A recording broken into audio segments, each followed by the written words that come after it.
ரொம்ப சந்தோஷம். தேங்க்ஸ் உங்களுக்கு. காலையிலேயே செல்லில் வந்துடுச்சு மெசேஜ். ரொம்ப சந்தோஷம். தேர்தலுக்கு அதான் கொடுக்குறாங்க. என்ன நினைக்கிறீங்க? மக்களுக்கு சார் அவங்க கட்சியில் நல்லதா நடந்து சொல்லுங்க. அவங்க செஞ்சது இது உண்மையிலே அவர் போடுறாரு. பகிர்ந்துக்கலாம். இது ரொம்ப நல்லதுதாங்க. பெண்களுக்கு வந்து ரொம்ப முக்கியமானது 5000 ரூபாய். அவங்களுக்கே ஓட்டு போடணும் அப்படின்னு ஆசைப்படுவாங்க. அந்த மாதிரி கணக்காயிடும். ஒரு பக்கம் விலைவாசி ஏறிட்டே இருக்கிற இந்த காலகட்டத்தில் காலையில் பார்த்தீங்கன்னா 6 மணிக்கு ஐயா ஸ்டாலின் வந்து ஒரு 5000 அக்கௌண்ட்டில் போட்டார் மகளிர் உரிமை தொகையா. இதை பற்றி நீங்கள் என்ன நினைக்கிறீங்க? இது வந்து தேர்தலுக்காக கொடுக்குறாங்களா இல்லை வந்து மக்கள் நலனுக்காக கொடுக்குறாங்கன்னு நினைக்கிறீங்களா? உங்களுக்கு எந்த அளவுக்கு இந்த 5000 பயனுள்ளதாக இருக்கும்? எங்களுக்கு வந்து கஷ்டத்துக்காக கொடுக்குறாங்க. அதனால தான் தேர்தலுக்காக கொடுக்கல, கஷ்டப்படுறாங்க மக்கள், நான் உதவி செய்கிறேன் அப்படின்னு சொல்லி ஐயா கொடுக்குறாங்க. 5000 உங்களுக்கு பயனுள்ளதாக இருக்குங்களா? எந்த அளவுக்கு இது சந்தோஷத்தை கொடுத்துருக்கு? ரொம்ப சந்தோஷத்தை கொடுத்துருக்காங்க. ஐயாவுக்கு ரொம்ப நன்றி. தான் குழந்தைங்க சம்பாதிச்சிட்டு வந்து கொடுத்த சந்தோஷம் மாதிரி ஐயா கொடுத்து நான் வீட்டு வாடகை கொடுக்க முடியாமல் தவிச்சிட்டு இருந்தவங்களுக்கு மக்களுக்கு ரொம்ப நன்றி செஞ்சார். அவருக்கு கோடியான கோடி நன்றி. ரொம்ப சந்தோஷம். தேங்க்ஸ் உங்களுக்கு. காலையிலேயே செல்லில் வந்துடுச்சு மெசேஜ். ரொம்ப சந்தோஷப்பட்டேன்னா. ரொம்ப வறுமை கோட்டுக்கு கீழே இருக்கிறேன் நான். ரொம்ப சந்தோஷமாக போச்சுன்னா. வாடகை வீட்டில் தான் நான் இருக்கிறேன் நான். ஒரு வாடகை கொடுக்க முடியாமல் உங்களுக்கு சந்தோஷம்? ரொம்ப சந்தோஷங்கண்ணா. அது இல்லாத புக்குலேயும் மாதம் 1000 ரூபாய் போட்டுன்னு வரீங்க.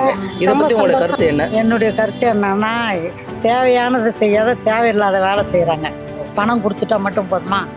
புது பஸ் ஸ்டாண்டு அவர் தானே வந்து திறந்து வச்சார். ஒரு பாத்ரூம் இருக்குதா லேடிஸுக்கு போகிறதுக்கு? அதை செய்யாத எதுக்கு இது பஸ் ஸ்டாண்டு இதை திறந்தாங்க? இப்போ இத்தனை 5000 போட்டு ஏன் அதில் லெட்டின் பாத்ரூம் கட்டுறது? இது வந்து தேவையில்லை. இது ஓட்டுக்காக. என்னுடைய கருத்து தேர்தலுக்கு அதான் கொடுக்குறாங்கன்னா போதும். 5000 கொடுத்து அந்த 5000 ஆம்பளைங்க போய் ஒயின்ஸில் கொடுத்துட்றானுங்க. அது என்ன மகளிருக்கா சேர்த்து? அதெல்லாம் ரொம்ப கஷ்டம் தானே. விலைவாசி குறைஞ்சா போதும். அதுதான் நல்ல திட்டம். காசு கொடுக்குறதெல்லாம் இன்னைக்கு வாங்குறோம், நாளைக்கு செலவு பண்ணிடுறோம். விலைவாசி குறைக்கணுமே. எல்லா விலைவாசி ஏறிக்கிட்டு தான் இருக்குது. அரிசி, பருப்பு, கூலி எல்லாமே. எப்படி மக்கள் போய்க்கிறது? இது அவ்வளோவா பயனுள்ளதாக எங்களுக்கு தோணலை. இந்த 5000 ரூபா ஒரே நாளில் செலவு பண்ணிடலாம். 5 வருஷம் கஷ்டப்படுறோம்ல.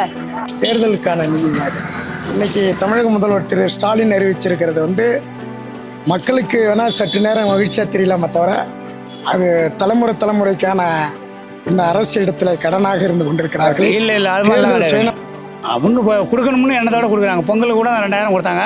இப்போ 5000 போட்டுருக்காங்க. பொங்கலுக்கு. ஐயா நீ நல்லா இருக்குன்னு ஐயா, நீங்கள் இன்னொரு தாட்டி வரணும் ஐயா. இந்த 5000 கொடுத்தான்னு சொல்கிறாங்க. பேங்கில் போய் கேட்டால் பேங்கில் இல்லைன்றாங்க, லாக் பண்ணி வச்சுக்கிட்டாங்கன்றாங்க. இப்போ இது எப்படி எடுக்கிறது? இந்த பணத்தை எதுக்கு போடுறாங்க? போடாமல் இருந்திருக்கலாம். அவங்கவுங்களும் போடாமல் இருந்துருக்கலாம்.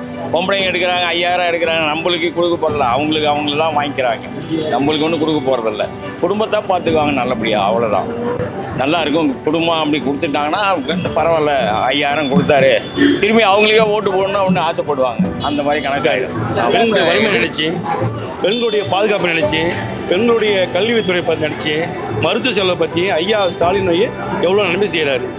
இது வந்து மற்ற ஆண்களை விட பெண்களுக்கு முக்கியமான பாதுகாப்பு நினைக்கிறீங்க. அதனால அவங்க கட்சியில் நல்லதா நடந்துக்கலாம். அவங்க செஞ்சது இது ரொம்ப நல்லதுதாங்க. பெண்களுக்கு வந்து ரொம்ப முக்கியமானது 5000 ரூபா.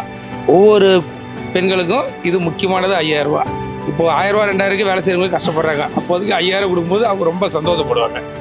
அடுத்து 2000 கொடுத்து இன்னும் சந்தோஷம் தான் அவங்களுக்கு. இதில் வந்து ஒரு இது இல்லை, நல்லது தான் இது. இது நல்ல விஷயம் தாங்க. இது 5 மாதத்துக்கு தேர்தலை தேதி அறிக்கை விட்டால் இந்த அமௌண்ட் வராதுங்க. இந்த 5 மாதத்துக்கு தேவையானது இந்த 5 மாதத்துலேயே 1 மாதத்துல போட்டுட்டாருங்க. இது தேர்தல் வந்துட்டு அந்த பணம் கிடைக்காதுங்க மக்களுக்கு. இது நல்ல விஷயம் தான். நாங்கள் வரவேற்கிறோம். ஐயா முதலமைச்சர் அவர்கள் அறிவிச்ச ஒன்று தான் இது. வந்து மார்ச், நம்மளுடைய பிப்ரவரி, மார்ச், ஏப்ரல் இதுக்குண்டான தொகை தான் 3000. கோடைக்கால விடுமுறைக்காக அதுக்கு சிறப்பு சலுகை 2000 சேர்த்து 5000 கொடுக்குறாரு. இது வந்து யாரும் எதிர்ப்பு தெரிவிக்கிறதுக்கு இல்லை. அவர் சொன்ன வாக்குறுதியை அவர் நிறைவேற்றுறாரு. இதன் மூலமாக பார்க்க போகிறதுனா அவர் சொன்ன வாக்குறுதியை நிறைவேற்றிக்கிட்டு இருக்காரு. இது போன்ற வாக்குறுதிகள் அவர் கொடுத்த அனைத்துமே நிறைவேற்றிக்கிட்டு தான் இருக்காரு. ஒரு குடும்ப தலைவனா நீங்கள் எப்படி இதை பார்க்குறீங்க? நான் வரவேற்கிறேன், மகிழ்ச்சியாக இருக்கிறேன். இது அவர் சொன்ன வாக்குறுதி நிறைவேற்றதுனால நான் மட்டும் இல்லை, இந்த தமிழகத்தில் இருக்கிற மக்கள் அனைவருமே இதை வரவேற்கிறாங்க. எல்லாருமே திடீர்னு ஒரு செலவு வந்துருச்சு, காசு இல்லையே அப்படின்னு ஒரு சூழ்நிலை கண்டிப்பாக இருக்கும். அப்படி இருக்கும்போது இந்த 5000 எவ்வளோ உதவியாக இருக்குன்னு நினைக்கிறீங்க? அப்படிப்பட்ட நேரத்தில் இது வந்து ஒரு உதவியாக இருக்குது, பெரும் உதவியாக இருக்குது. உதவி இல்லை, ரொம்ப பெரும் உதவியாகவே இருக்குது. கஷ்டப்படுற குடும்பத்துக்கு ஒரு பால் வாங்க முடியாமல், ஒரு காய்கறி வாங்க முடியாமல், ஒரு அத்தியாவசிய பொருள் வாங்க ஐயா சிஎம் அவர்கள் முதலமைச்சர் தமிழக முதல்வர் செஞ்சிருக்கிற ஒரு வேலை மிக சிறப்பான ஒரு வேலை, வரவேற்கத்தக்கது. மீண்டும் ஐயா அவர்களே முதல்வர் வரணும். கள்ளக்குறிச்சி மாவட்ட ஆட்டோ சங்க சார்பில் நாங்கள் கேட்டுக்கொள்கிறோம். சில பேர் வந்து இதுவரை மக்களுடைய கருத்து கணிப்பை பார்த்தோம். ஸோ நீங்கள் உங்களுடைய கருத்துக்களை கமெண்ட் பாக்ஸில் கமெண்ட் பண்ணுங்கள்.